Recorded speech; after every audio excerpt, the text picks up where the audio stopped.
Hey everybody, welcome to Evolution 2013. It's the world's largest fighting game tournament, live from the Paris in Las Vegas. My name is Ultra David, with me James Chen. Good morning, good afternoon, good evening to everybody from around the world. I know we have players representing from everywhere. It's the biggest tournament every year, and it has been for a long time, but this has set its own new record. Something like 4,000 to 5,000 individual competitors, 6,000 plus players signed up overall. Every year we always talk about how it just keeps getting bigger and bigger, but this year it's just reached another level. Going into Evo, my mindset was I have to win. Like, I trained all this time, I fought so many people, I got all this help from all these people. Like, now it's time for all this stuff to come to life. I gotta win. I'm gonna beat this guy. I don't care who he is, I gotta win.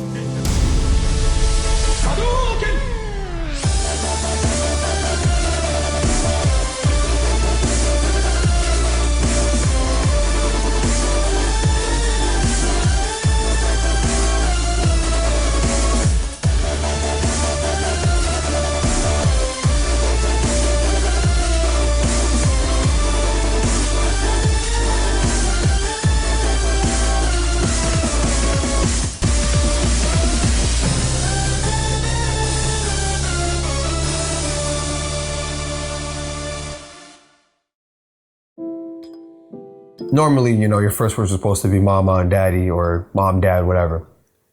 Wasn't mine. A little unusual. My first 2 words that ever came out of my mouth was Pepsi and Nintendo. Nintendo is, you know, Nintendo. And Pepsi, well, fucking most amazing drink I've ever had. It's crack in a bottle and it tastes great. I always felt like my parents knew that, like, since I was young, and I adapted to video games pretty well. And I think my mom especially, she more or less feared it, because she felt like, you know, video games are the devil and it's gonna control your mind, but I really didn't give a shit. I mean, it's either I'm playing video games or if you want me out on the street, I mean, you pick. So that was more or less my thing. I always played video games. I always just pushed it to the next level, you know? I did anything and everything that I could possibly do to get the game that I wanted. And then I just kind of spent like a vacation at the time when I was in school, just dedicating all my time to playing those games. And to this day, I mean, they don't comprehend like fighting game or online and playing with people in competitive level. They think it's a joke. And, you know, it's sad that they can't comprehend that or even appreciate something like that, something so great that's been built from people just basically communicating with one another about a passion they love. When I was in Haiti, we used to play outdoors most of the time. But the kids nowadays, they only stay inside and playing those games. They only play games inside now. They hardly go outside now. To me, I would think a kid should play more outside than inside.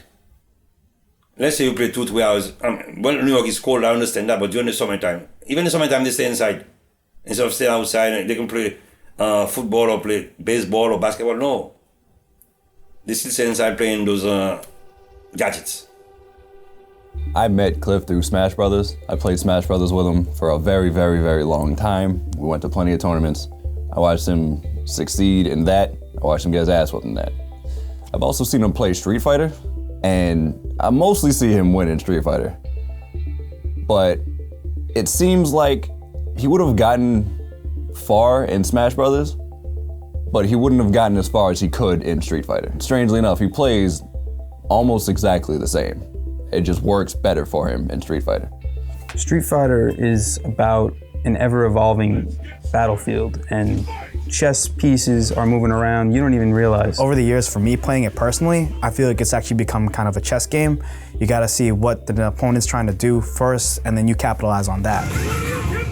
Kind of in a situation where you need to do it now. It's not like you can like wait and think about it, which I'd say actually makes it a better game than chess, and probably that uses more brain power too.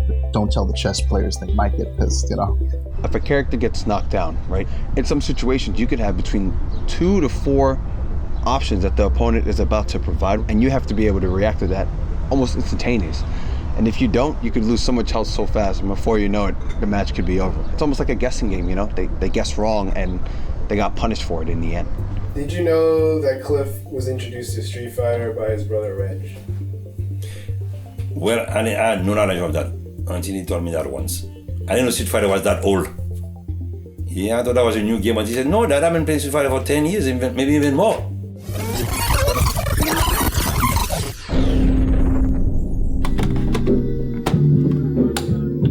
When I first played Street Fighter, I was with my older brother. I was probably like 5 or 6 years old when he first introduced me to it on the Super Nintendo. He always got to pick the first character, and he said, I can't pick my character until he picks his. So he picked Ken. And I was like, all right, so I don't know who to pick, so I picked Ryu just off the bat, and he beat the crap out of me. And I was like, that's bullshit, that's not fair. You're picking a character that's better than mine, so let me switch.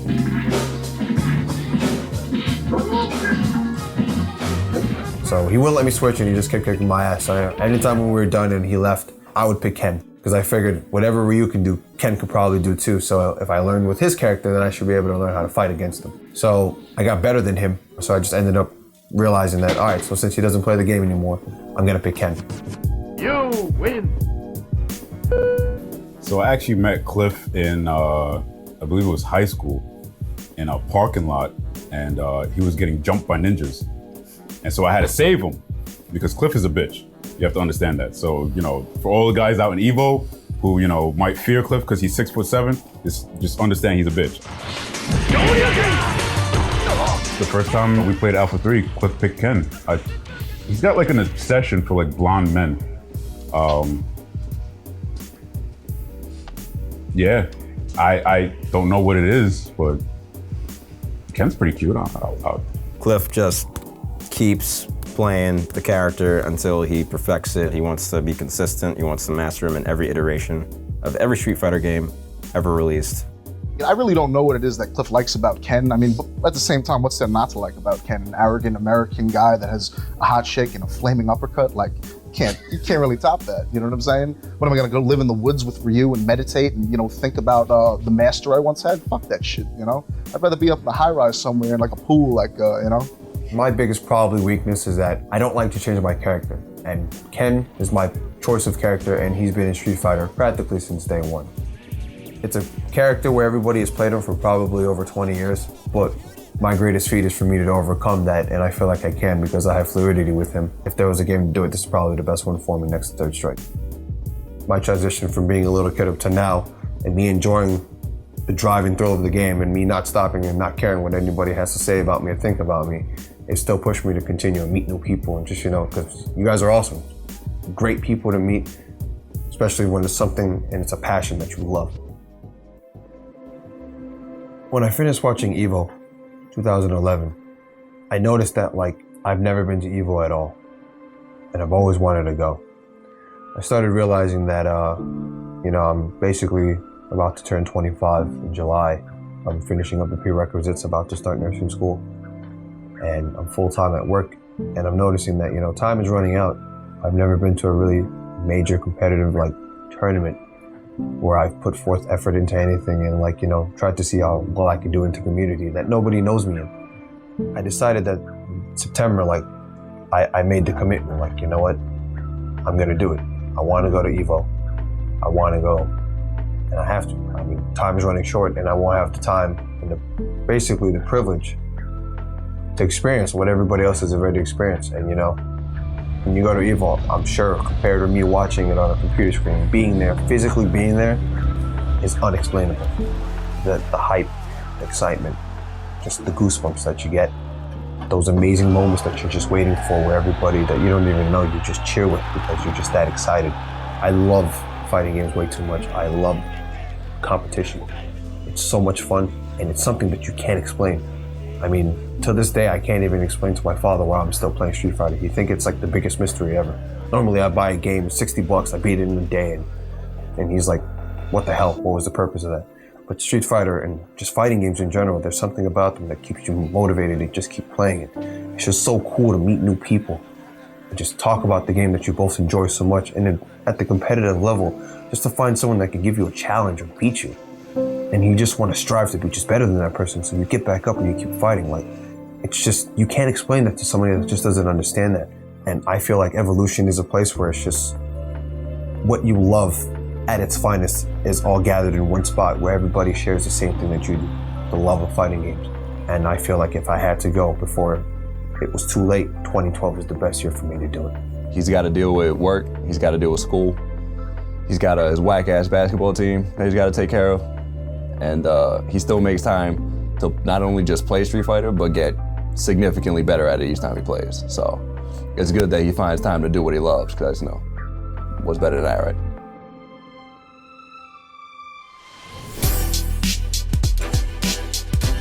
First game that I played competitively would be Smash Brothers Melee.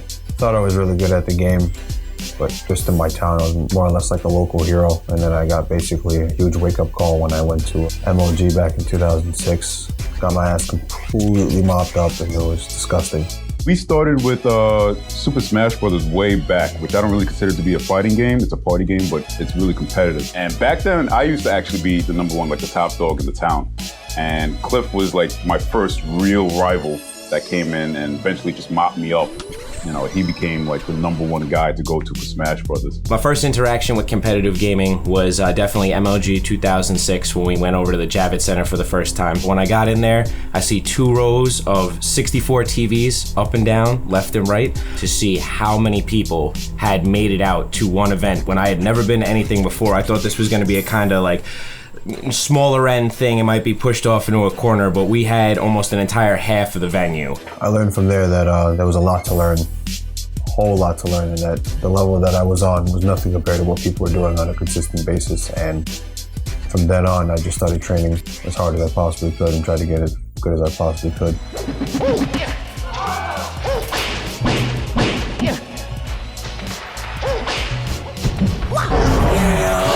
Just missed that up tilt. Well played.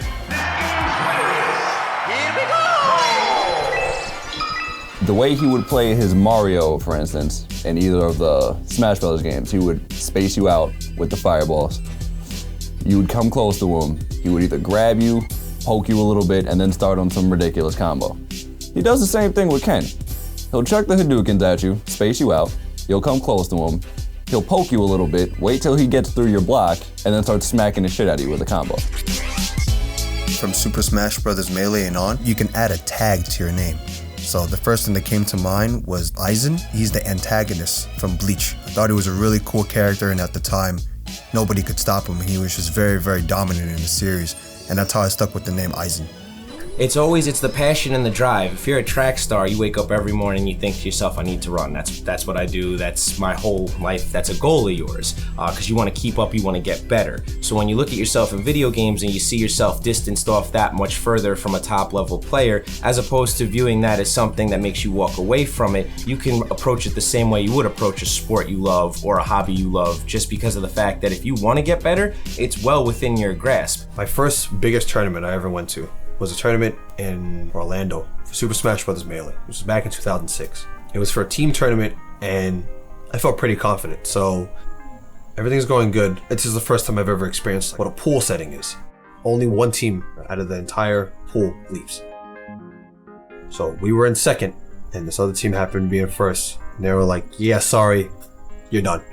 So $400 or $500 for a flight. I had another 60 for food, over $100 for gas there and back. No, it all adds up. Yeah, I wanted to quit Smash Brothers right then and there and say, forget this. This is not worth it. I don't even know why I did this. But I'm very bad at taking a loss. Really, really, really bad at taking a loss. And I don't take it lightly. I was a new player. First time ever doing this. Figured I'd venture out, have fun at a tournament. Most miserable experience ever in my entire life. And it's tough. Spending that money on all of that and then just to feel like, I thought I was good and I was nothing. It's awful. With Melee, Cliff had a very defensive approach. He would wait to see what you would do, which can actually be beneficial in other games. Smash Brothers, you have to constantly move. If you can't have mind games with your opponent, make them think you're going to be somewhere you're not, wave dash, L cancel, dash dance, you have to trick them. Because Cliff played defensively, he didn't realize how quickly somebody can attack in the beginning. Unfortunately, Cliff evolves very quickly. He figured out what I was doing, how I was doing it, how to counter it. And sometimes it would work, sometimes it wouldn't. Cliff was getting better. He would catch me with standing still up smashes. The stupidest approach to an attack ever. Cliff caught me with it. A lot. Come on! So he got my game very easily. He got my flow. Of course, we both leveled up as we went. We both got better as players for Smash Brothers. Third strike, Cliff whoops my ass. Don't want to talk about third strike.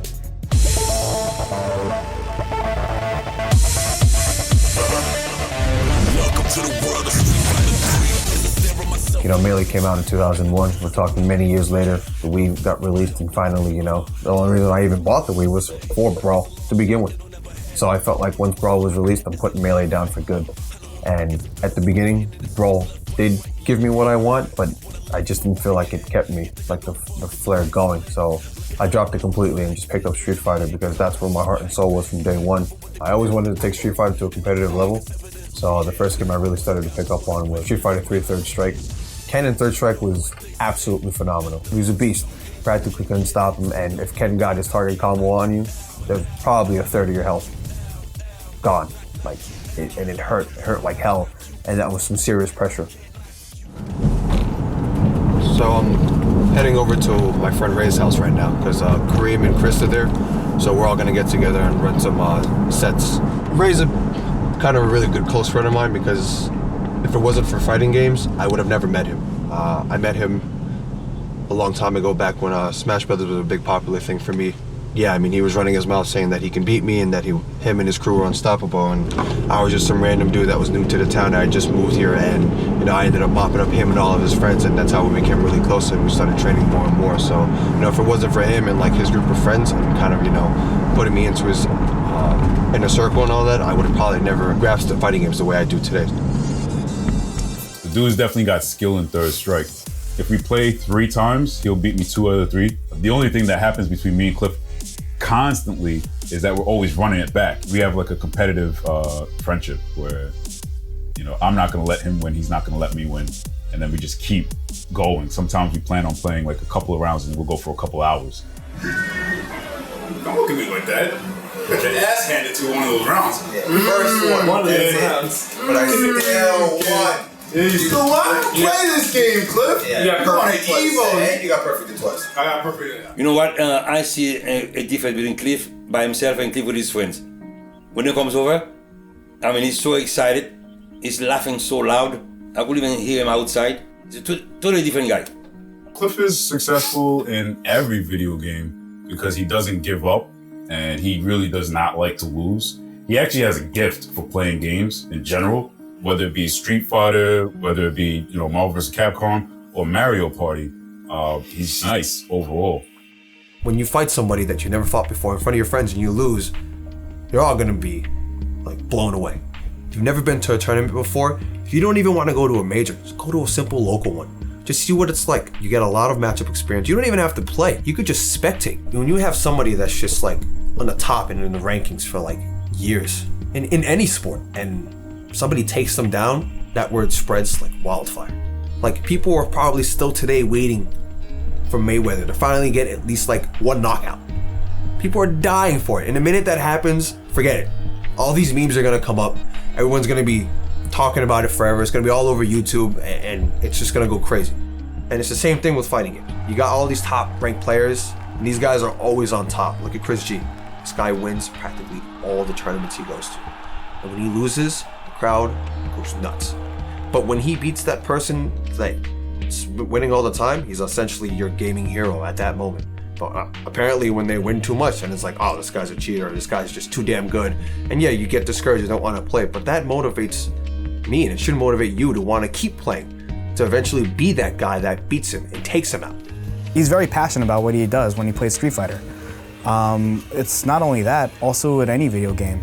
He takes the time to learn the mechanics, to learn all the technical aspects of any game he plays, and he uses that. He'll pick up a game as soon as he gets this game, and then it's good at it.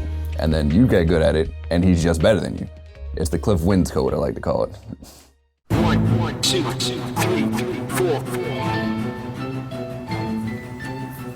So basically over the years I've collected fighting games. So this is one of the games I really didn't know anything about, but I knew it was a fighting game, and I'm a pretty big fan of Atlas. I saw they were making a fighting game, so I picked up Arcane Heart. That was pretty cool. I bought this, Capcom Fighting Evolution. Yeah, I don't really need to tell you how bad it was. Just look up a review or something.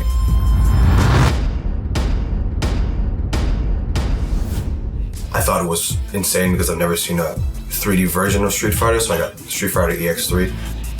Yeah, it didn't really relive my childhood as good as I thought it was. One of the, I think, rare games that I don't really hear anybody talk about was Neo Geo Battle Coliseum.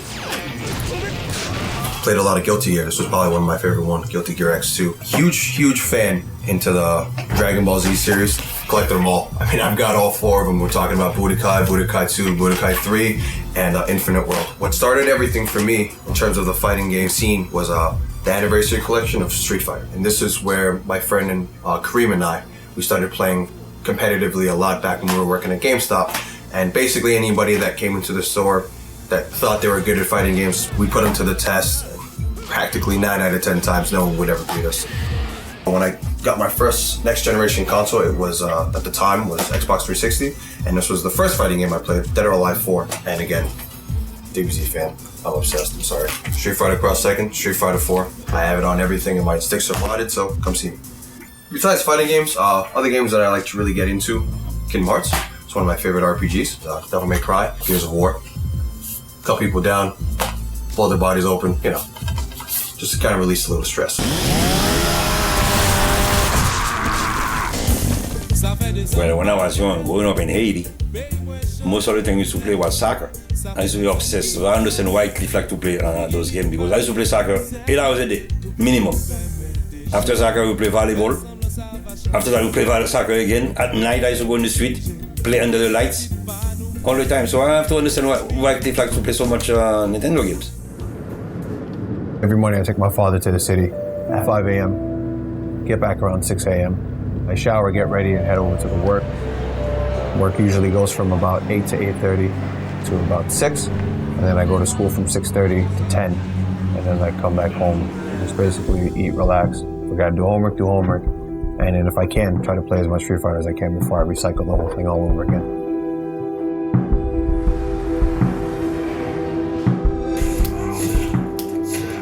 Since I've decided that I wanted to go to EVO, I realized I have to step my game up tremendously. So therefore, the first thing that I started doing was dedicating as much time as I possibly can to online.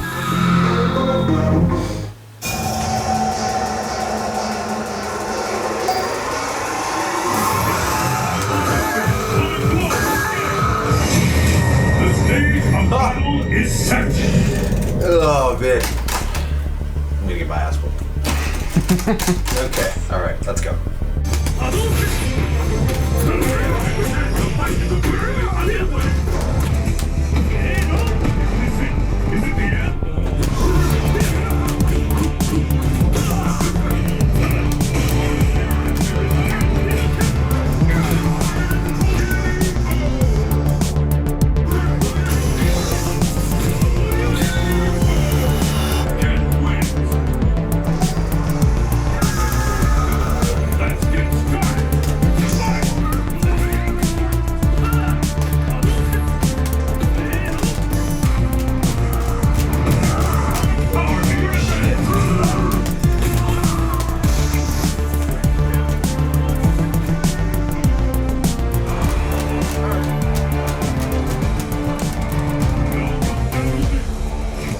I feel like online was a nice tool to get people to probably play again if they didn't play because they couldn't go to an arcade or they couldn't go to all these tournaments, so that was their best form of like basically trying to find good players. There's a place out in Brooklyn called Next Level where a lot of strong competitors go out there to play, and on every Wednesday there's a tournament called Big 2.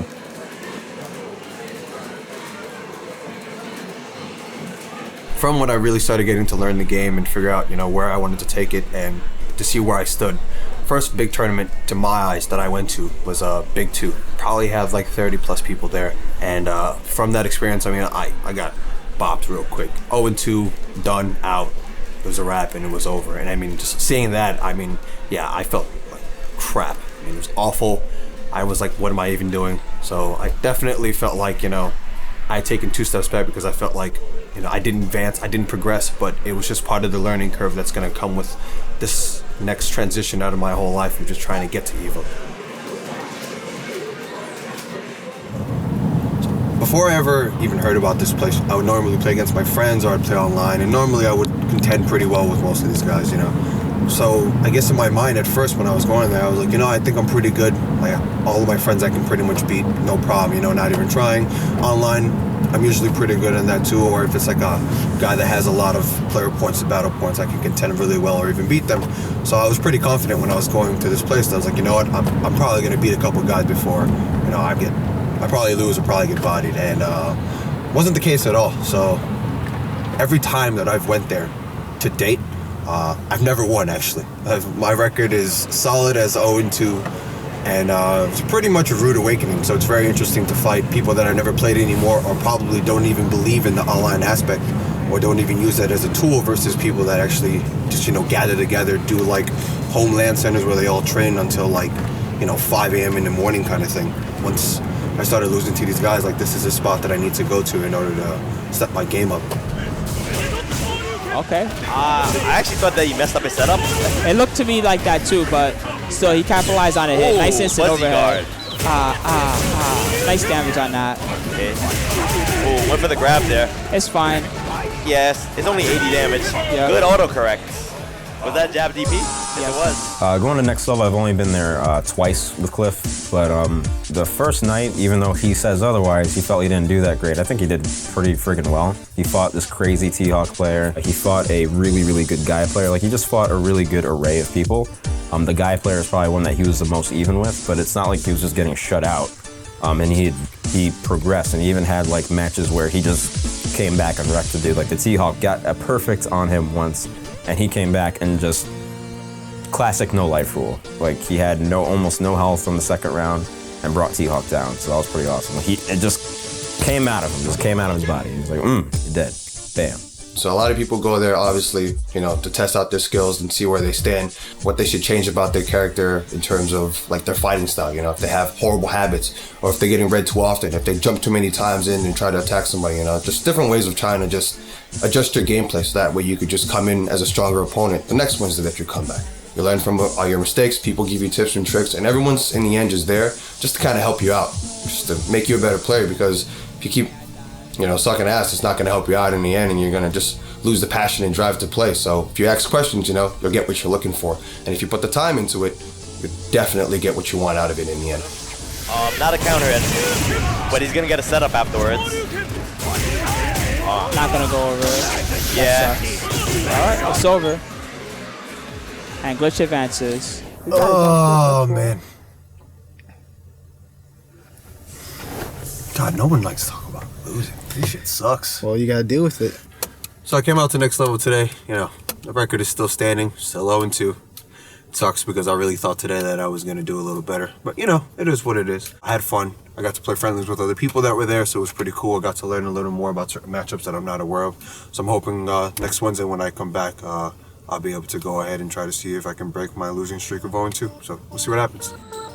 From what I can tell, everyone wanted to play, get better, and just enjoy themselves. So I think it's a pretty good environment to try and boost your game up. I'd probably do the same thing if I were in Cliff's position. My big thing is, and I really adore it about the FGC, it's always the motivation that they have for themselves. For a player who's got the fire and the passion, something that's very, very present in the FGC, they don't take a loss lying down. A lot of times they'll see what they lost to, and even if they're afraid of spending that money, even if they're, unhappy with it, when they go in and they come so close, it's motivating to these guys. They take it as not a loss, but I was that close, what can I do next time? And when you're at an event, it's not just, you go 2 and out and that's the end of it. The whole point of it is there's setups everywhere. All the top level players are there. The people who want to get better are the ones that are willing to put more money down and say, I want to money match you. I want more of your time. Because the thing is, yeah, you're putting a certain amount of money in now, but that money could bring itself back tenfold if you gain enough knowledge to end up beating these guys. So you put $1 down now, but you got the mindset $1 now, I take 500 from them later when I'm on that main stage.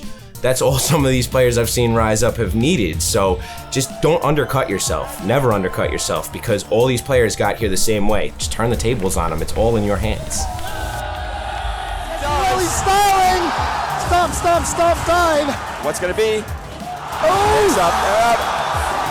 He is working on a perfect against Daigo Imahara, the beast. Good cross up and another brilliant read from Punko.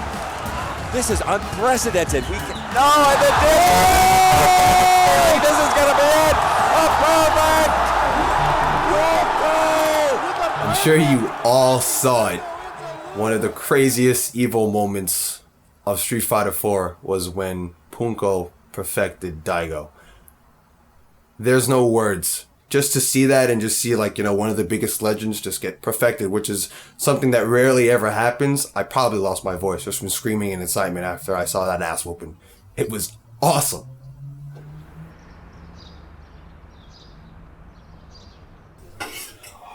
How was your day? It was good. Work was just another regular day. Just want to eat real quick. And then, you know what? Yeah, you know it. Go right back into video games. You go to your basement, watch your movies, like tomorrow and play games. That's it, you know? No, I was soccer game to watch today. Oh, you a soccer game? Yeah, I was soccer. Dad, I wanted to tell you about this tournament that I'm going to be going to. It's called Evo. What? Evo? Yeah, what is that about? All right, so basically, so you know how like you're a huge fan of soccer, and then, every 4 years you have the World Cup. Yeah. So all different type of countries come together to verse against each other to prove themselves that they're the best. Every year around July, we have over 50 countries of different competitors coming together to meet in Vegas. For this huge tournament. It's about a weekend long, and you can win up to like over $100,000 in cash prize. What? Yeah. For playing games? For playing video games. For You gotta be kidding me. For this game that you always see me play every day. Yeah. Come on, Tom. Yeah, so I'm gonna be going. So I've been training really hard now, so that's basically my goal. So I wanted to let you know so that way it's not a surprise when I'm like, hey, I'm going to Vegas for like 5 days and you're trying to figure out where am I going. Oh, right. I wish you luck, son. Thank you. Appreciate it. Right. All right. Okay.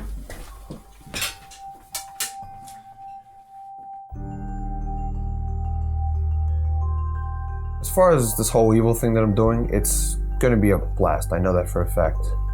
What's tough about it is that I'm juggling between full-time school, full-time work, and also on a community basketball team. So to juggle all of that, to find time to play the games that I want, along with putting in Street Fighter, hanging out with my friends, it's rough. If you're gonna attempt something like this, make sure you just balance your time well. You wanna make sure that you can still hang out with your friends, not overstress over your life, and take care of all your business. But if you wanna do this, you gotta find the time for it. You can't bullshit, and you can't keep pushing it around. And you'll see the effects when you walk in and you realize that you're not up to par when you're trying to be a competitive player and you're producing nothing in the end.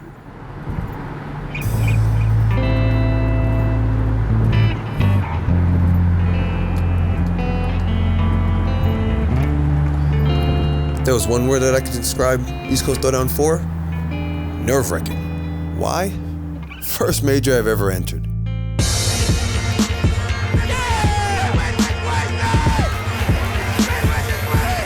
We are East Coast Throwdown. You already know what time it is.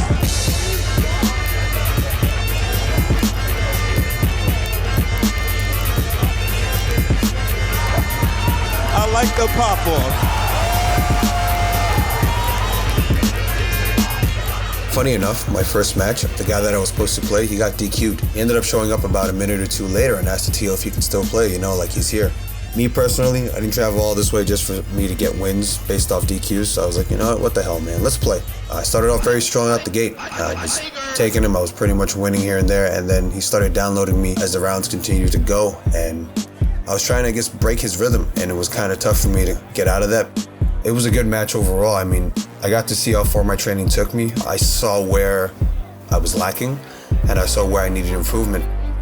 After losing my battle with the Sagat player, I was knocked into the losers bracket, and the next guy I had to play was a Bison player.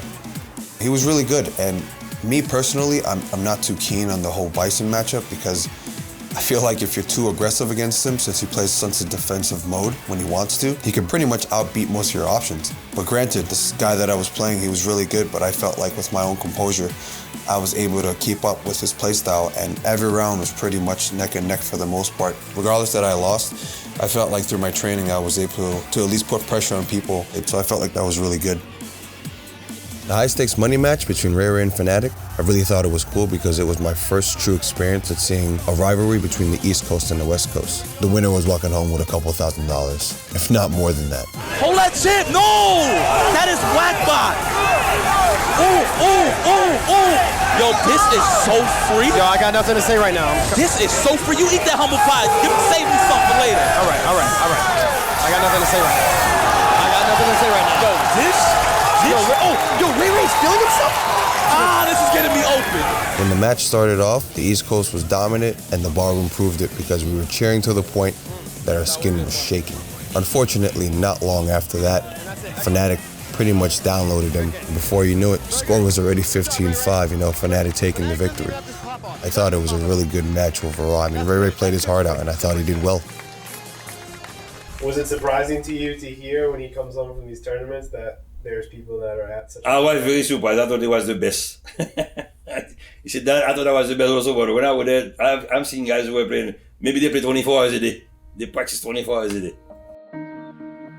If I were participating in EVO, I'd definitely feel like a lot of pressure just due to the amount it takes to actually win EVO. You're with some of the best players from around the world. Some of the more notable ones are actually from Japan or elsewhere. If you were to go like a straight shot from beginning to end, you'd probably play 10 to 15 matches depending on who's there. You'd have to win, you know, all those matches. Now, if you lose a match, you get knocked into the loser's bracket. So if you're in the loser's bracket and then you lose again, then you're eliminated entirely from the tournament. So you have 2 shots essentially to play all these matches and win them in order to actually win the tournament.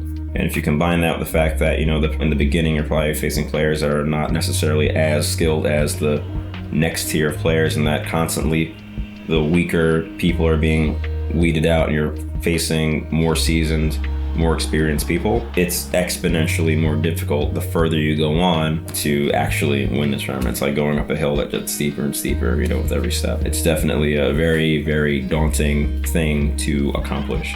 If I could give Cliff advice for going into EVO, I'd say keep an open mind. You know, study his opponents, see who's fighting, watch videos online of people he knows he might be fighting, and see where they stand. See where they have flaws, see where they can capitalize, and take advantage of that. Really like him to try and focus on not letting the environment or the fact that he's playing pros or any of that kind of get into his head and bog him down. Anytime I'm faced with any sort of challenge, it's really, really easy for me to get inside my own head and stop myself from doing what I know I can do anyway.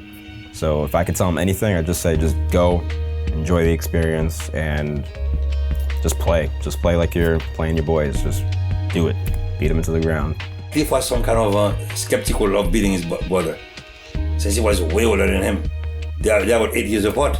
By playing with his brother, that motivated him to play more and then to beat other guys also, and that's why he's so competitive like that.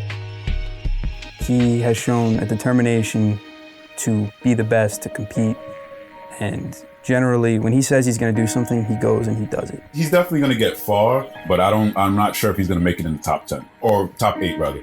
If he makes it into the top 8, I'll be shocked. That to me is a victory, and that's exactly what he should be shooting for. It was a 2-1 match, and Latif looked like he made a few mistakes. Latif looked like he had that match won. It was just that bird kick that got caught by the old platoon. So I like his chances here, although pushing in the corner is not where you want to be. Well, again, and that's my one. When I found out that Cliff was going to EVO, the first time, I kind of laughed a little bit. To me, that wasn't really a huge surprise. He's been playing competitively with a bunch of different games ever since he came back to New York, to be honest with you. No, he's taking it seriously. It's not like a joke when you got to spend a couple grand or whatever to go out to Vegas from New York to compete against a bunch of dudes that are super serious, like Daigo or Justin Wong and other Asian dudes. And it's been a while. He still is training. He's doing it every day. So I have no reason to doubt that he can do it. That's the best part, you know he's not going to give up. He's going to go. He said he's doing it. He's doing it. He's determined. It's definitely an admirable trait. I mean, we've watched EVO Moment 37 enough that he should probably try and bring his own thing to EVO's doorstep, so not a surprise to me at all.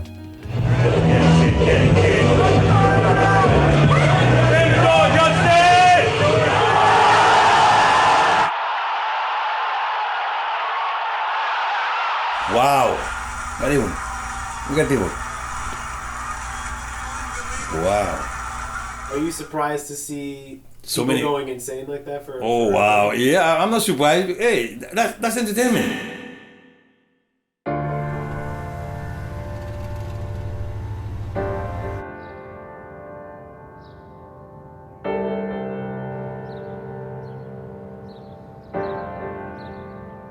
Going into EVO 2012, I had said that me being at the age of 25 and where my career was taking me, this was my last chance that I could probably ever go to EVO. With that being said, things didn't go the way I wanted it to.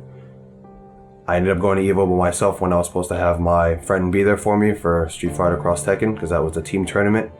And in order to record everything, things didn't plan out the way I wanted it to. and my cousin was not there to record basically the experience of being there, what EVO was like in all of my matches. So for 2013, I'm definitely going to be able to come back. You know, I've been privileged once again to attend. I couldn't be more grateful. I mean, I'm happy my life is going the way it is, and I'm pretty excited to be going again.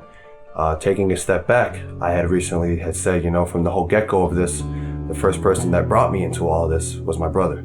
You know, he was the one that introduced me to Street Fighter, put me down on what Ken is and what he can do, and is basically his counterpart and slash best friend Ryu, where they go into the whole game, and that's the only reason why I picked up the game, because of him. Due to a sour turn of events, he had passed away back in March.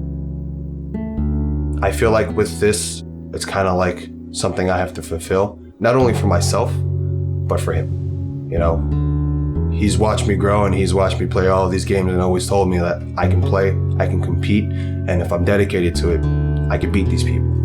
And even if I go to EVO and I don't win, you know, I don't expect to really come out on the top. I really expect to at least make it to day 2. And with that, I think he would be more than proud of me for that, as much as I would be more than proud of myself for it. So I feel like this is something I'm going to dedicate to him for it. And I know, regardless of what happens, he's just going to be happy that I went to EVO and I did what I wanted to do. And this time I'm going to have footage for everybody to see. And that'll be like my prized possession from me to you guys.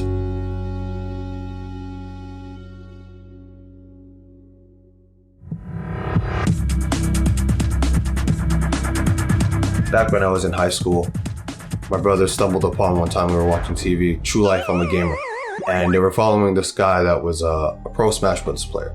And that was at the time when I was kind of more into Smash Brothers than I was in Street Fighter, because I didn't really know of where I could find a Street Fighter community.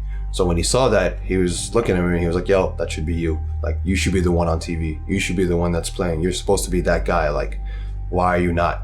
And I really didn't have an answer for him then. And once I moved out here to New York, I took it upon myself to, you know, branch out, find different communities for the fighting games that I like, and just, you know, become better. One of the greatest moments ever was upon making this documentary, we made a trailer. And my brother is computer illiterate. Technology does not work for him. Put a computer in front of him, he has no idea what the hell's going on. And one of my good friends showed him the documentary. And the first thing that I talked about was how my brother got me into this whole thing, and he gave me a call. And I've never heard him like so excited ever. He just was like, yo man, I can't believe you're just doing this whole documentary. Why didn't you tell me about it? How come you didn't want to tell me? And I'm telling him, like, you don't even know how to use a computer. How the hell was I supposed to tell you that I'm doing this documentary? How would you have seen it? So we started conversing and going back and forth about it. And like, I almost felt like I fulfilled a dream in his eyes that he always saw in me that I could do, that I never thought I could.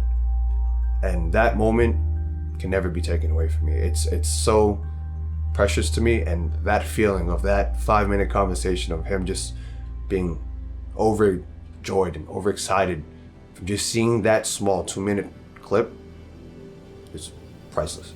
It's amazing.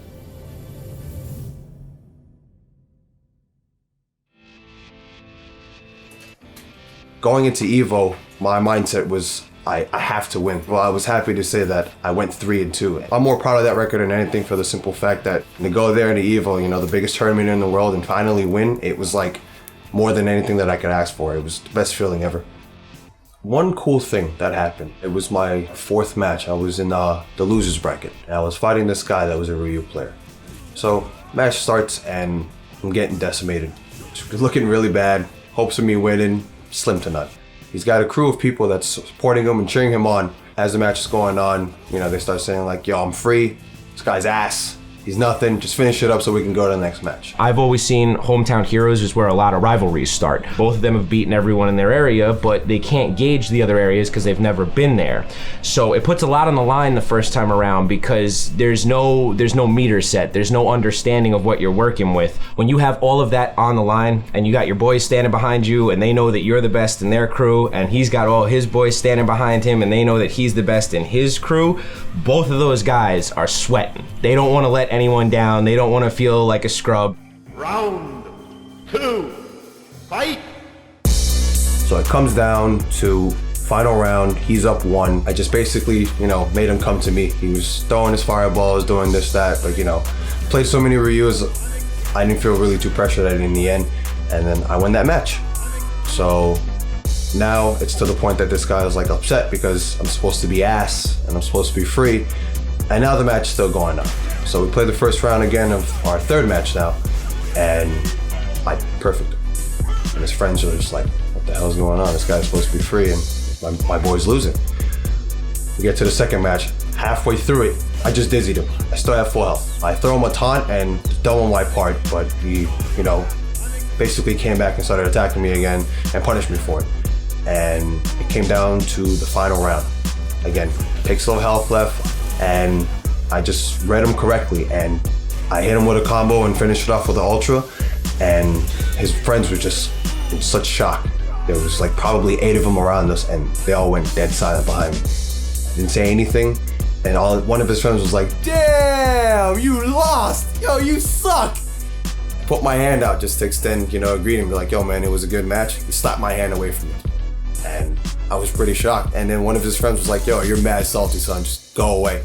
And it's probably one of the best feelings ever, just to know that, I was called free and ass, and just to prove him and all of his friends wrong, I ended up beating him and eliminating him for the tournament, and that's something, he can never take back away from me. The word salty means many, many things to different people. When you're salty, the way I imagine it is that you are so sad on the inside that just a river of tears is flowing with so much salt in it that it could just crust up your eyes, and you are so mad with rage. You're seeing red. Usually you get salty by being beaten to the ground. If someone gets a perfect on you, if someone just does a really cheesy combo on you, that makes you salty. You can laugh at them. You can repeat the same move over and over, hitting them successfully. You can taunt with a really annoying character like Blanca or something like that. Blanca's really, really annoying. And when you want a salty run back, you want to try and prove yourself to that person like, yeah, I ain't no bitch, fuck you. That's what you're trying to really say when you get a salty run back. However, the danger of a salty run back is that when you do the salty run back, there's a chance that you might get even more salty than you started out with. And then if you lose the controller, then you're salty without a salty run back, and you just have to wait until you get the controller back to redeem your saltiness. You want to take that salt and purify it into sugar. A lot of the tournaments that I went to, my biggest fear was probably tournament jitters. Everybody gets them no matter what tournament you go to and no matter how consistently you go. For me, it usually happened within my first match. I usually get pretty nervous and I get pretty scared of whoever I'm going to fight because I've always had a pretty bad record of me losing. When it came to Evo, my mindset was completely changed. I'd gone through so much. It was just come to the time where I was like, you know what, that's it. I gotta win. I'm gonna beat this guy. I don't care who he is, I gotta win. Best advice that I could probably give to somebody for jitters, honestly, anytime you play a match, after the first match is over, go to character select. That time that it takes for everybody to pick the character and the level and the game to load up, that was 30 seconds of a breather. It makes a whole difference, and I'm telling you, it works. Well, today, I got this ball of omelet that I'm about to make.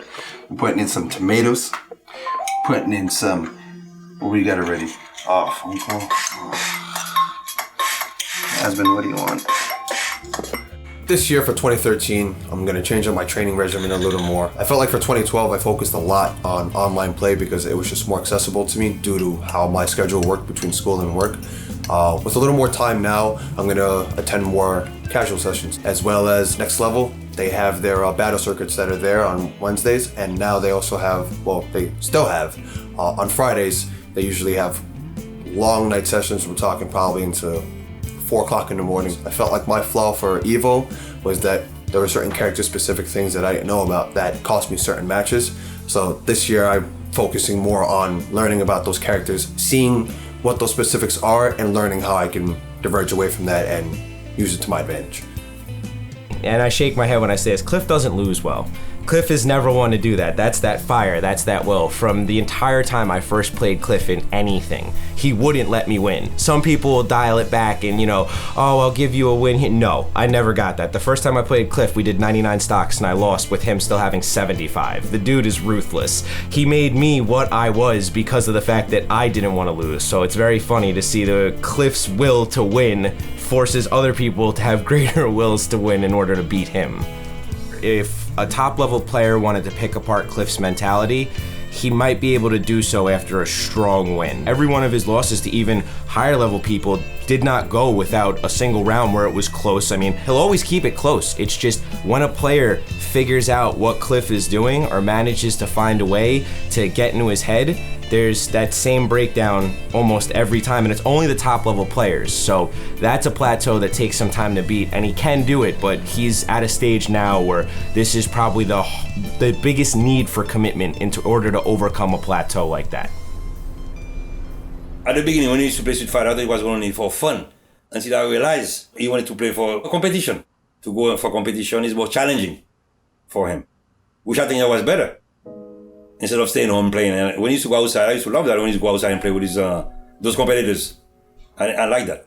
Where East Coast Third on 5 hit home for me was when L.I. Joe gave me an opportunity that I never thought I really could have, or it was that easily accessible if you just ask. He was reaching out to people and seeing who would be able to help him out with the tournament that year. And, you know, I reached out to him, and within seconds, he was like excited, like, hey man, thanks so much for reaching out and trying to help out. Just tell me your shirt size, we'll get it to you, and I'm glad you want to help me out with brackets. And that I did. I mean, one of my brackets was one of the first ones to be finished, to the point that I told him, yo, Joe, just give me some more brackets, man. I'll help you run it faster, and let's get the tournament rolling.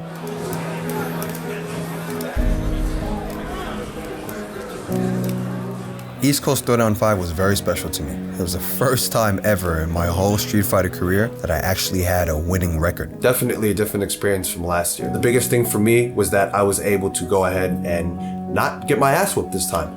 Ended up actually coming out with a record of 2-2 instead of 0-2, so I felt better about it really in the end. And to me that meant the world, because it finally showed that all my training finally paid off, and it showed that I'm really starting to understand the game, character mechanics as well as specialties and things like that. So walking in there and feeling like, you know what, I feel a little better this year. I learned a lot more. For me to get not one but 2 wins, I mean, it may sound and seem so small, but to me it meant the world. And it only meant that it's not gonna stop here, and I'm only gonna get stronger and better going forward. Evil's coming up soon. It's gonna be a little different this year because I'm coming with my best friend and my cousin. Even better news is that I'm actually gonna be able to go a little earlier, so I'm gonna be able to enjoy the sights of Vegas as well as, you know, enjoy myself a little bit. Get a drink here and there, you know, pig out, get some good food, just something, instead of having to just walk straight to my room, go to sleep, wake up to the tournament, the minute it's over, fly right back to, you know, New York and just call it a day. I'm really hoping this experience is going to be significantly better than last year's. Yeah, I remember when he was young, I said to myself, this is going to be a game, maybe 2 years down the road, maybe he's not going to play anymore. And then after that, 3-4 years, I said he was still playing. He was playing more and more. It was a passion. Can he be a professional gamer nowadays? There is one. I didn't know that. Well, let me tell you one thing. In life, you have to do the thing that you like. Not things that people want you to do. You do whatever you want. Whatever you think is better for you. When you follow something that you love, that's the best thing to do in life.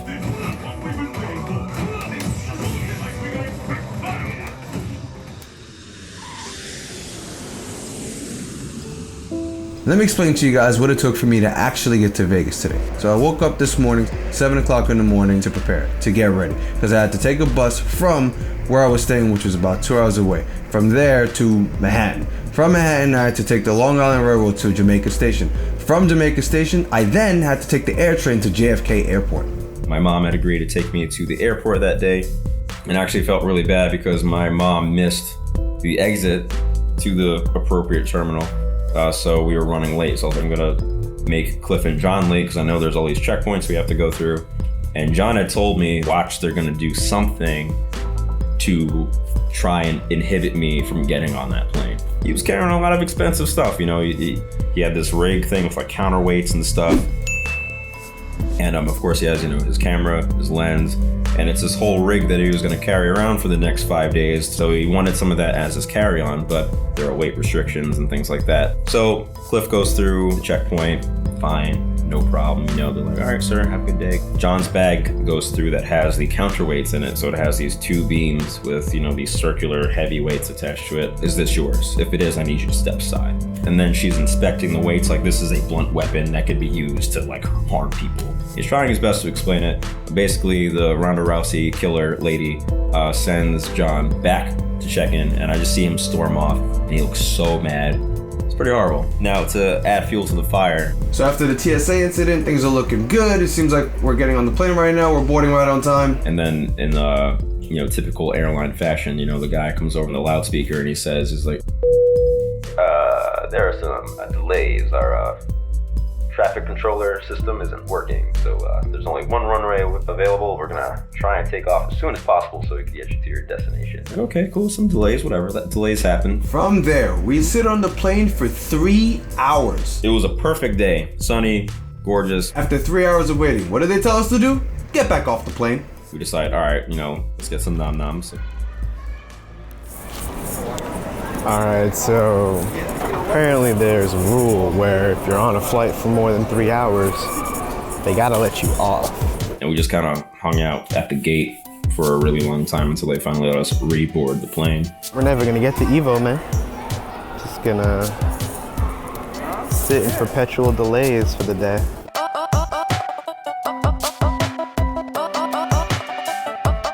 It took 6 hours for us to take off, and we're super excited at this point because now it's becoming real. We're about to take off and, you know, go to Vegas.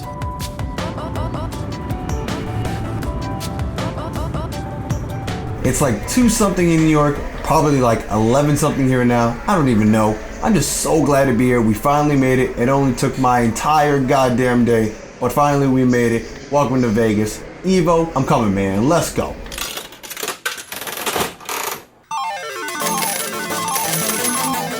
So we had booked our hotel very far in advance, like it was like January, February. So we check in finally after that long ass flight, and when we opened that door, we were a little shocked because there was a door that led to another door, and I was like, oh shit, we got like a foyer going on. That room was really dope. That room was so fucking sick. There was a kitchen right to the left, living room, bathroom, and then there was like this big ass couch. Big window. The other half of the hotel room, yes, that was only half, was room, which Cliff would use, which had its own TV, queen size bed, and then there was another room, which was this huge ass bathroom. There was a TV inside the mirror, which didn't make much sense to me, but hey, it was there, it was balling. Yo, there's a TV in the mirror though. In the mirror. A TV though! In the mirror though! You can take a shit right there when you feel dirty. You take a shower right there. And if you don't want to shower, you can take a bubble bath right there. But we got so hyped, we just ran around the room and just did laps, just screaming, ah! Oh, this shit is crazy. Oh, street tricks. Oh. And granted, we had like this high going because we had just been in, you know, this little tin can flying over, you know, the country. So we were definitely experiencing a little cabin fever, but it definitely exceeded all expectation. It was pretty dope.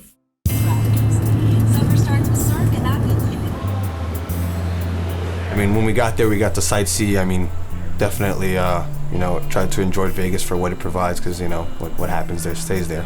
Well, I mean, I'm in a CVS right now and have not 1 but 2 Coronas in this clear cup.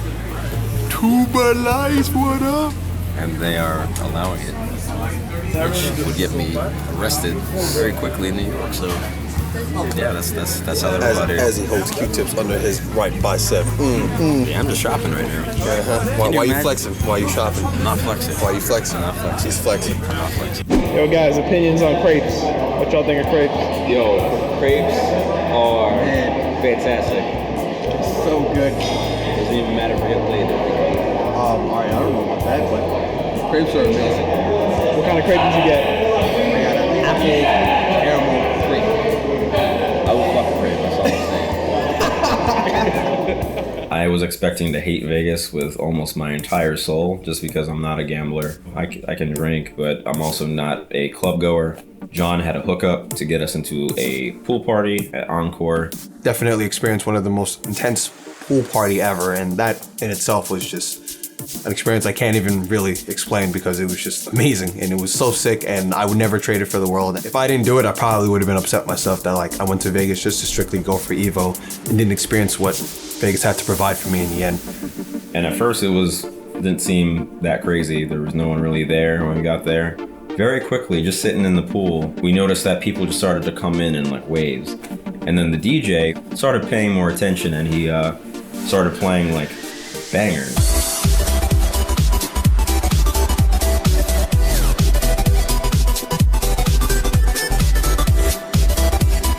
There was just like a switch that got turned on where all these gorgeous ass women just came out.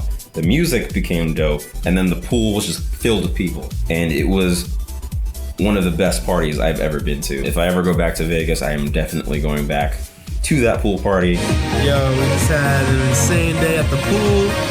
Encore pool party, greatest party of all time.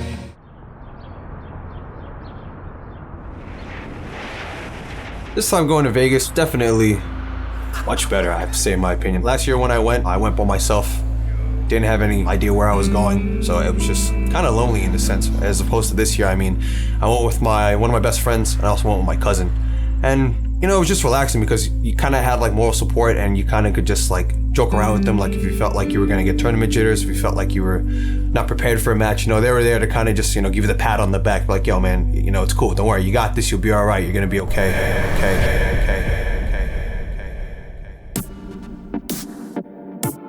So the night before Evo, me and John, we wanted to, you know, go out, have a good time. There was this club called Tryst that we wanted to go to. We asked Cliff, like, hey, you know, you should come out with us, but it's the night before Evo, and he's like, nope, A game. And I specifically remember he had like his headphones in, and he was just, you know, getting the mind right for the next day.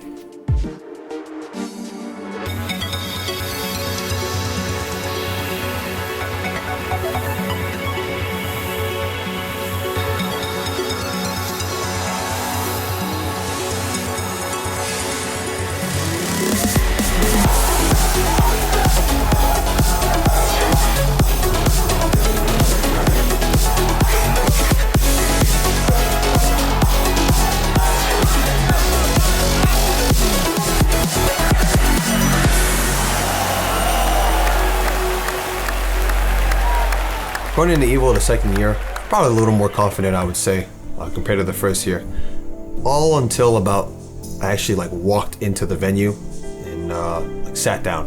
And once it came to like the first full tournament match, I took a long deep breath and exhaled and realized, you know, my mind was just kind of racing really quick, and I realized like I need to chill and just take a step back, because if I don't calm down, then this is just gonna beat me up in the end and it might cost me the match. The day of the tournament, Cliff didn't really seem too nervous. He seemed more focused or determined, I'd say. Had his game face on. Seemed like he kind of has the same demeanor no matter what the scale of the event. Evo last year was nothing I've ever seen before. I didn't realize the venue was that big. We had practically the ballroom of Caesar's Palace shut down, and it was amazing. Coming this year to Paris Hotel, it took 2 ballrooms to put all these people in. So the grand final stage was maxed out to the point that they had to make another ballroom for all the other spectators to go to.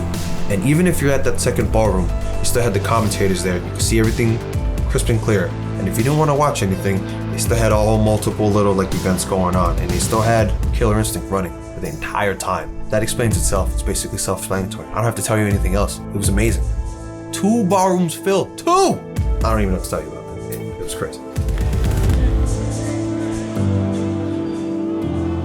When it was time to play in my bracket, I decided to go a little early so I can catch some casuals. So I was playing, you know, some of the guys in my bracket, and I was feeling pretty confident.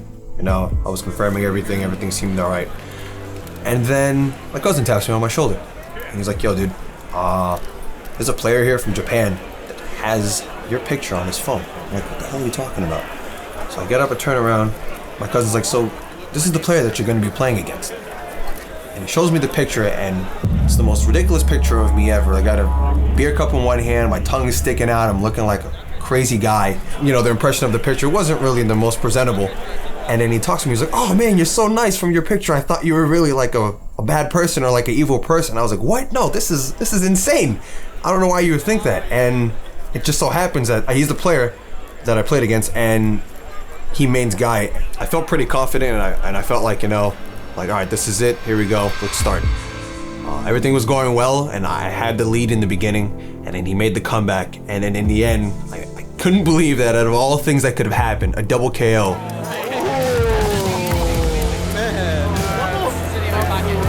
Hell of a first round for Evo. It was the first victory for the both of us of how this match was going. It was just crazy. I was like, wow, first match, first set of my Evo bracket, and it's a double KO. So I was pretty like, wow, okay, this is insane. So basically, no matter what, whoever wins this next one just automatically takes the game. Fighting guy, my matchup knowledge wasn't as strong as I thought it was. And I think he kind of noticed that, because there were certain times when I was doing certain setups, he was escaping them really easily. And in the end, it led to my downfall, and he ended up beating me. I was pretty upset. I mean, when I went to Evo last year, I won my first 2 or 3 matches, you know, straight out before I took a loss. And then now coming into this second year of Evo, I mean, me training harder than I did last year. I've gotten so many compliments from top level players and like people that like I couldn't beat before, and now I was beating them. And then to come here to lose this guy first round, I was pretty flustered. And I was like, I need to figure out what I'm doing wrong now, because I have 1 shot left and I have 1 chance left. And if I ruin that, that's it. It's over, game over, done, and everything was for nothing.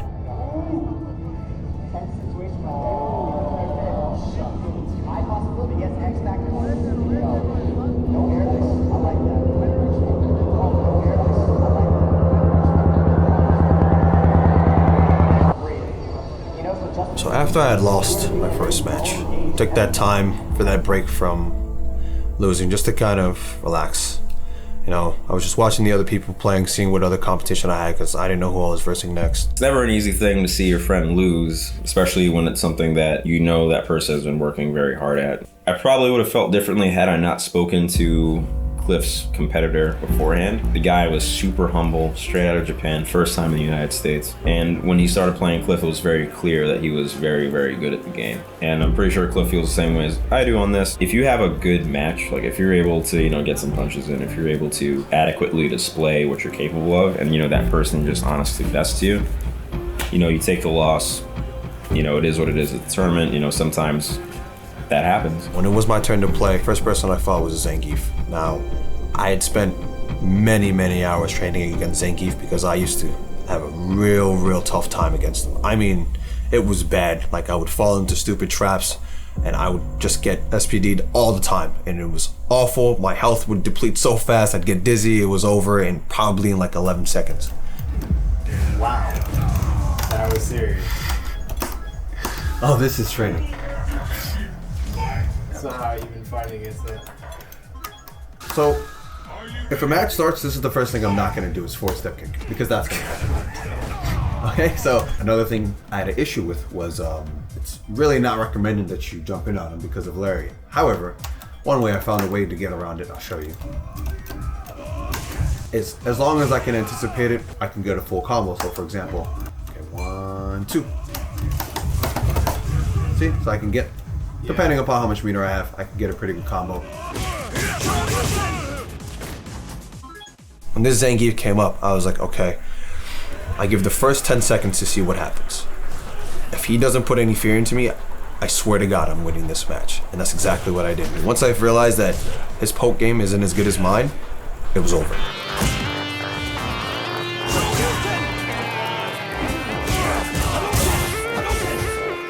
I completely took complete control over the match. It even came to points where I was like kind of playing around with him, because I was so confident and I felt so like comfortable that I knew I could beat this guy. Like, it just felt so good.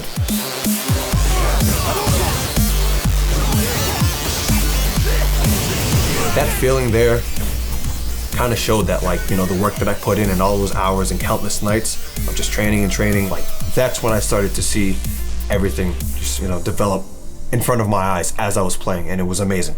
Cliff has a habit of bouncing back a lot stronger. He'll kind of take the match, play it in his head, learn from it, and then he'll try and ensure that he doesn't make any avoidable mistakes in the next set. So it's pretty crazy to see kind of an intense match like this, because I can't even imagine what it would feel like to have that much training under your belt and then have it come down to just these few matches. The second person I versed was a Khan, and it was something else. I have little to no training against a Khan. Max amount of training is probably some random dude I might have fought online. I mean, we're talking once out of every 300 matches. So going into that match, I was pretty scared. I'm not gonna lie. We kept going back and forth. I mean, he would win one, I would win. He would take the first match, I believe. I took the second match, and then it came to us. Final round came down to like almost last hit, and me taking that, I mean, I felt like this whole entire like stress over my shoulder just relieved out of my body, and it was so great. I mean, winning those two matches, I just felt like I was on top of the world just for that 2 seconds. Again, fighting somebody that I have no matchup experience with, but using my skills and my abilities from what I've known to just put into that matchup, which was like simple fundamentals, shows that if you're patient and you know what you can do, you can win. Evo, I guess, kind of met my expectations of what it was going to be. I knew it was going to be big, and I've seen Evo moments online before, so I knew what the scale was. I would say Vegas more exceeded my expectations of anything, more than Evo. I actually ended up loving Vegas. Vegas is really, really fun.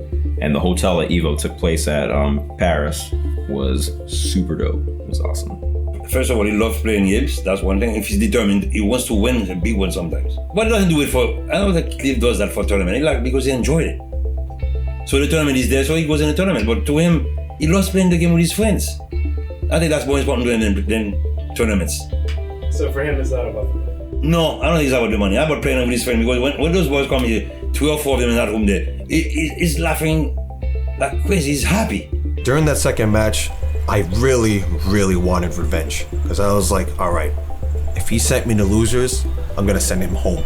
Yo, sorry, but America's gonna send you back to Japan. I'm sorry that you came here, but I'm not gonna let you catch me with this nonsense again. Well, the dominance of foreign players is ever present. In the FGC, I mean, come on, Daigo. That's all you have to say. That guy, I mean, he sets the tone. So I think the big thing about foreign players and that level of play they bring is just always their mindset. They go about the game in always very different ways. I mean, they bring knowledge that a lot of times no one has seen, and it's very interesting to see the way the meta changes.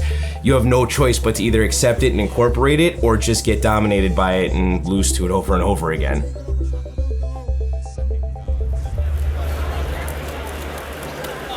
At first I thought I had him, and things were going right, and again, it just came to the fact that I didn't know Guy as well as I thought I did. He was catching me on a couple of things, and then when I tried to do some setups, I was getting nervous to myself because I started overthinking everything that I was doing. And from that, he capitalized on it and ended up beating me.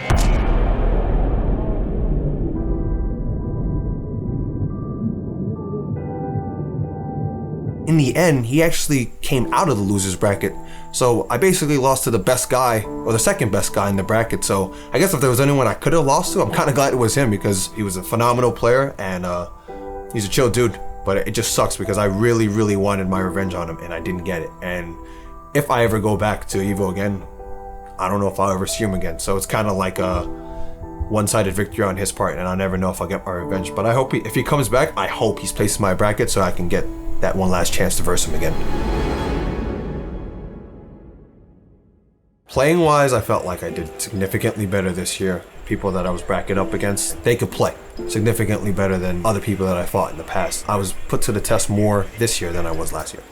When I went to Vegas for Evo in 2012, I felt like if I couldn't show you how I did or what was there or what I experienced through my eyes, I felt like this wasn't done. So I'll make sure I'm gonna be there 2013 no matter what. I don't care what I said prior. And I took all those initiative steps in order to get there, and I made it. It's something special to me because you don't always get to see that in people, and a lot of people give up. Or they just pick another game and just be like, I wouldn't even compete, I'll just, stay local. You get a lot of new people that want to play, but how many of those new people that you always get still continue to strive to just one day hopefully just get to the top? I still feel like I have that. I mean, yeah, I've taken my initial breaks here and there because of school and work and other things, but it's not going to stop me. I'm hoping that one day I can just, excel in a tournament better than I ever had, and that's what I'm looking forward to.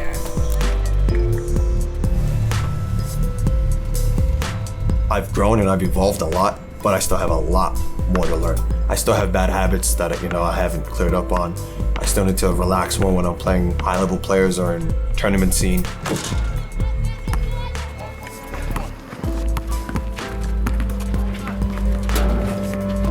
When you sit down and think about it, you understand, those losses that you got, they weren't for nothing. I take all my losses with pride because they made me a better player, and anybody that I verse now, they'll have to work for their victory, as opposed to 2 years ago where it was like, well, I think I can win, and I get my ass whipped in 10 seconds.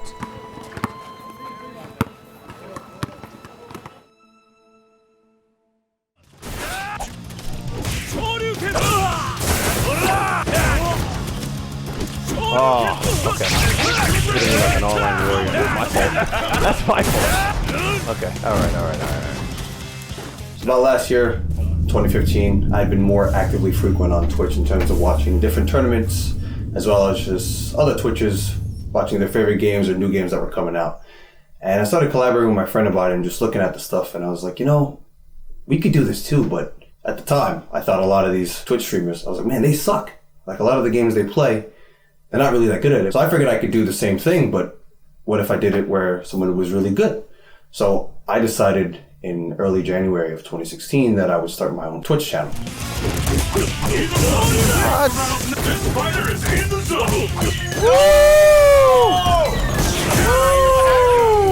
What happened? Your buttons got messed up? Yeah. Let me hear it. Yeah, no, keep telling me. Yeah, tell me more. Yeah, tell me more. Tell me more.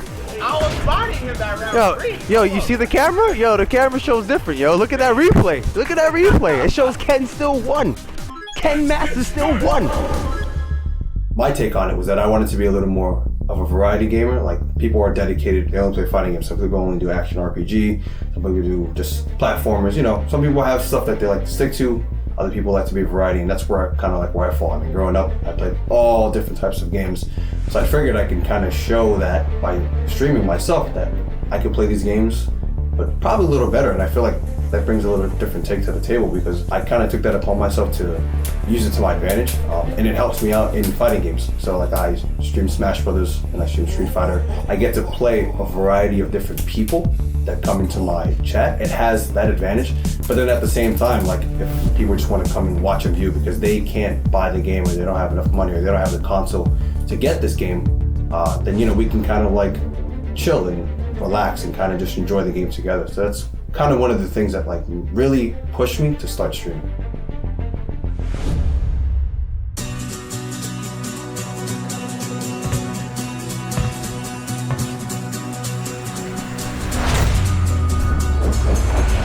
I had a huge learning curve with Street Fighter 4. I was always watching videos online and trying to learn everything that I could about the game. I always felt like me, in particular, like I was behind the curve for a while in terms of learning the tech. So one of the big things I wanted to do was stream when Street Fighter 5 came out because I figured we would all learn together at the same time.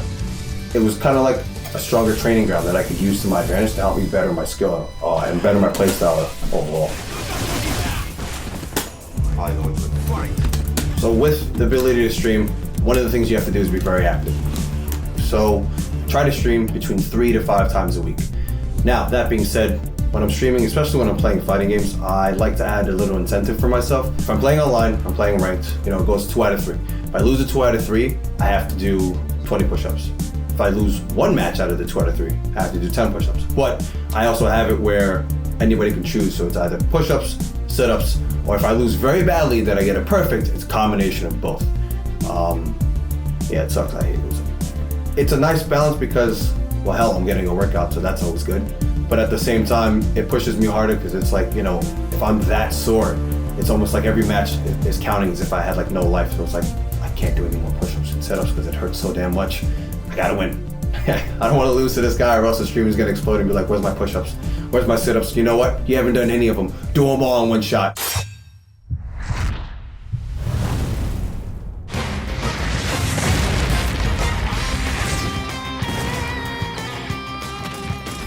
So November of 2014, Smash 4 came out and I was watching that a lot and I was kind of seeing the differences of how they were changing the gameplay from Brawl to Smash 4. I didn't really like Brawl too much. I didn't feel like, well, the game was broken. But in Smash 4, the game's pretty well balanced, which was really good because it kind of rekindled my spark to wanting to play again. And with that, I started going really heavily into the game and the team I3H kind of noticed how well I was doing and how fast I was picking up the game again and how good I started to get, and they actually picked me up. IQHQ is a team of competitive Smash players from Long Island. You have DK Will on the team, you have Vinny on the team. There's a lot of great people that I can train and they can kind of go over what I do right and what I do wrong and kind of help me correct my gameplay. And that's where my style of play has basically come to fruition from just training with them all the time. And believe me, they beat me a lot. But I enjoy it. I thoroughly, they'll beat me and I just want to keep playing. I'm like, cool, you beat me, this is what I do wrong? Okay, let's play 40 more matches. I don't mind that. Being with IQHQ, one of the benefits was that they give you more confidence to entering tournaments. So, I've entered East Coast Throwdown last year in 2015, and I placed 9th in that. And that felt really good. And local tournaments that we have here in Long Island, I've won many. I've also placed top 3 in many of them as well. So now Mario 114, he's one good at smash away. Oh my God! Just a complete dominating first game. Starting off with a bang. With that, I was also able to go to Canada this year for Get On My Level 2016, and that was just an amazing experience. With singles, I didn't do as well as I wanted to do, but with doubles, I actually got to team with my teammate Brian, who was also known as Kuntel, and we were literally a game away from top 15 in the team, so that just showed through our training at IQHQ how far that could actually take us. Now going forward, I'm going to be going to CEO, which is in a couple of weeks, and that'll be for Smash Brothers and Street Fighter. I'll be going to Defend the North, and then I'll also be going to East Coast Throwdown. And as well as SmashCon, I know that's somewhere in between one of those dates, but yeah, I'm going to be a lot more consistent in the tournament scene, hoping to improve my gameplay and kind of put my name more out on the map that, I'm here, Cliffdogg is ready to verse everybody, he's ready to fight, and he's ready to compete. It's a hard to land. Ooh, good job getting that air. Ooh, and the wall climb. Can make this back. Ooh, and the up smash. All right, let's go. We have a game, guys. Ultimate War going in right now. Oh, what is he gonna do after? Gets him off stage. Oh my God! Oh my God! Ultimate Warrior with the Game Over West. I did not see that coming. I'm hype. Yeah, it's so tough here. Ultimate Warrior. If he's hit with pretty much any move from this Falcon, he's dead. Ultimate Warrior is at 201. Is that it? That's it! What a comeback victory for Ultimate Warrior right there. What an amazing comeback. My goodness. I can't believe that. What was that? I hope that this game continues to grow, and I hope to see myself playing it in the future continuously.